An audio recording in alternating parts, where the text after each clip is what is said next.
Hi, it's September 6th, 2019. It's an odd day. Everything's up for grabs.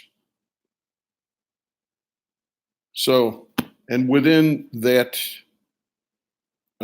theme of the day, I'm doing a spoken word piece now that I wrote on August the 3rd, 2019.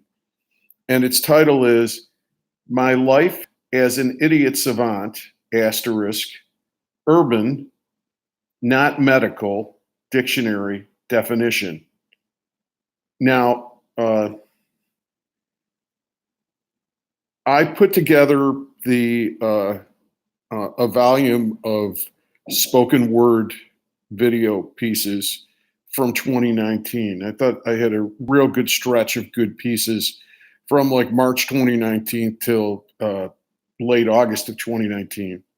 But I didn't include this piece because I didn't think it was particularly good. As a matter of fact, I thought it was the only clunker in the bunch.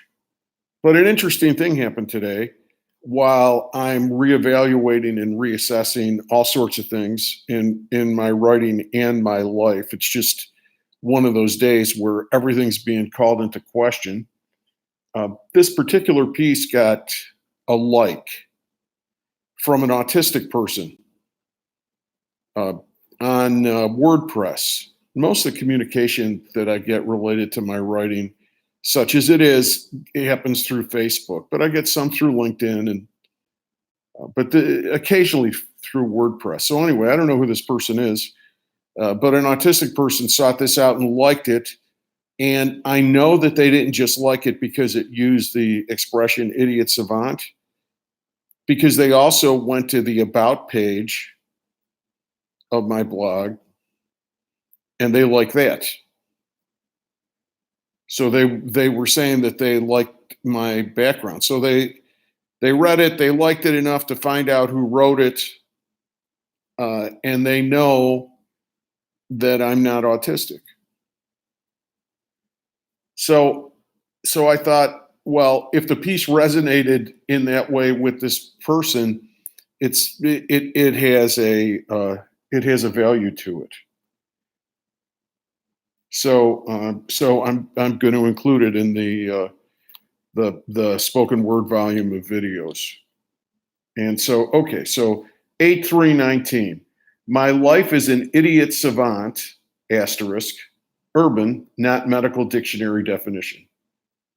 I'm tempted to say that we are all idiot savants, but many of us are just idiots, including some who are extremely sure-footed and prideful in their self-destruction, some of which receives rich rewards from other less successfully self-destructive people, equally unaware of how unhappy they are.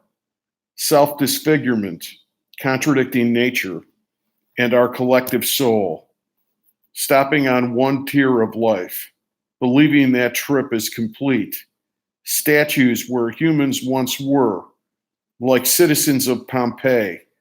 There are stages of life that mirror a chronology of human existence, but really aren't chronological. You can exist in one or more of these phases at any point of one's life. You can skip some. You can have the phases in conflict with one another. In my life as an idiot savant, I have been a cartographer of these phases, never knowing where I am or what I am doing. My intelligence lies in dealing with the unknown, not in what I know. Class assignment. What phase are you currently in? Teacher is wondering about this morning too, for himself, but he comes to an answer, which makes him feel better. Phase 1, childhood, the time of dependency for security and needing others to make your decisions, looking up to, doing what you are told, being cared for, being taught how to behave in the future, socialization. Phase 2, rebellion, seeing the faults and hypocrisies of authorities that you still rely upon, struggling for separation, individuality, choosing your own cohort of friends and lovers based on your own taste as opposed to that which you inherited, romance. Phase 3, adulthood, getting a job, making a name, getting certified, getting married, being of service, making money, working. Phase 4, reflection and introspection, wondering what it's all about, not a rebellion which is still dependent on parents and society, but an independent exploration of the world and your response to it. Art. Phase 5, retirement from the concerns of adulthood, no longer concerned with achievement, being known to others and success, pursuing only what and who that you love and what interests you, service and fulfillment. Phase 6, decline, illness and death, letting go of the relationships to persons, places, and things that defined you as a person, and ultimately your body and mind, surrendering to the all, surrender and sacrifice. Those of us who are idiot savants, who actually move from phase to phase of life with some degree of consciousness, but without knowing what we are doing, as opposed to the Pompeii people, inert statues frozen in place, oblivious to the world on fire around them, in denial of Vesuvius, as unaware of their deaths as they were of the lives that preceded those endings. The unexamined life is not only worth living, the unexamined life is not only not worth living, it is never lived at all. I have journeyed in all phases like everyone else, but the last from the very beginning, from the time of the gestation of my life in my mother's womb, I have lived in phases 4 and 5. Art, service, and fulfillment. Art, you just do it. Others take from who I am and what I do what they will. The artist makes himself an object of contemplation. That is his service. That is his fulfillment. I never was a child. I have always mistrusted rebellion as merely a branding exercise. Same old shit, different labels. I never was an adult. I was bored by the same old story, the fight for love and glory. The idiot in me felt ashamed of and conflicted by this fact. The savant in me made all the decisions as savants always do.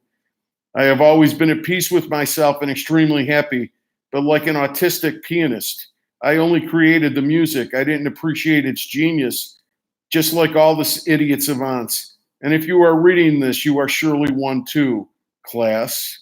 Ha ha ha, LOL.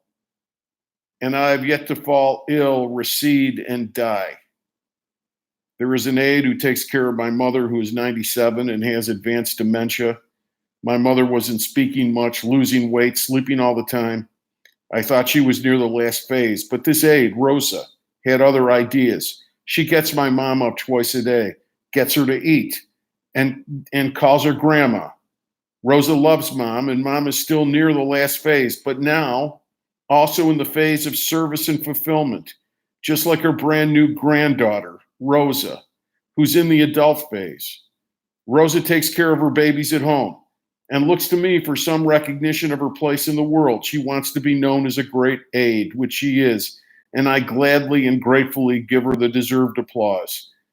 But I also see that Rosa gets a fulfillment working with elderly people in the managed care facility for those of you scoring at home. Rosa is work, service, and fulfillment. I am art, service, and fulfillment. My mom is service and fulfillment. She serves. She's always asking me if I want something to eat from a feast that she's prepared in an hallucination. With surrender and sacrifice ascending, all the phases have value. None are superior to the others. Life forgives everything, every misunderstanding. The only thing life will not forgive is indifference. These phases demand that we transform. We do so whether we like it or not. If we ignore our transformations and resist understanding them, trying to hold on to some image of ourselves that was never or no longer true, we are distorted and destroyed, like the citizens of Pompeii. And when we attempt to force others to be something other than who they are, exalt one phase at the expense of the others, we distort and destroy like Mount Vesuvius. Do we really love and care for children, try to understand adolescents? Do we demand conformity and exploit adults in their work instead of respecting their dignity and honoring their needed contributions? Do we care too much for people's status instead of their genuine worth? Do we respect education and art and see them as essential aspects of our humanity? Respect our need to reflect and understand so that we can progress and pursue more perfect happiness? Do we create space and respect and support the actions and activities of people who live from a place of passion and not obligation? Do we support labors and personal relationships of love? Do we prioritize the comfort and peace and dignity of the sick and the poor and the elderly, the most vulnerable at the end of their lives? Do we create space for them to go properly? An artist tries to reflect upon the creation that God has made. And yes, I do believe there is some creative intelligence that made all of this around us, including these simplistic but useful phases of life. And I believe that we are the completion of God. There is no God unless we insert our piece into the great divinity. We provide meaning. That's why I write. Why does anyone do anything? We are programmed with impulses. It is up to us to respond. Copyright 2019, Richard Thomas. I didn't think that was good. Shows what I know. All right. See you next time.